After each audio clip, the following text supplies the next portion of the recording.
环保政策的推动是需要长期的累积。台南市对垃圾卖落地、垃圾分类回收、到垃圾的减量等，拢是一步一步向前的迈进。不过，看到环保局业务报告，一天的垃圾处理量还有450吨的缺口，对此议员无分哪力，要求环保局要赶紧规划，避免未来垃圾大战。过去我们从垃圾不落地到垃圾分类到资源回收，一路的在捡垃圾。为什么这个政策实用了10几年以后，到现在变成是一个垃圾大战？垃圾大战现在是没有解呢，你是没有把方法告诉我们，你搞基本上把它包起来，包起来了呢，开始催生焚化炉，因为焚化炉3天来若无去，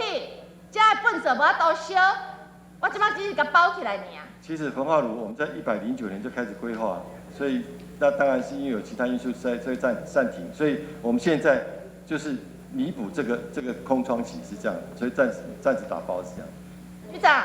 焚化炉的新建势在必行，因为那个已经老旧，但是我们不希望一个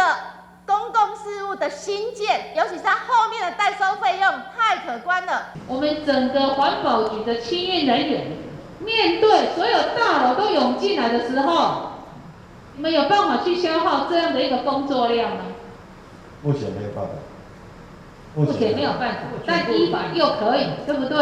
所以你们要想办法，这样子怎么处理？是因为民间他们收了之后，他们要哄抬那价钱，他们为了他们自己的利益，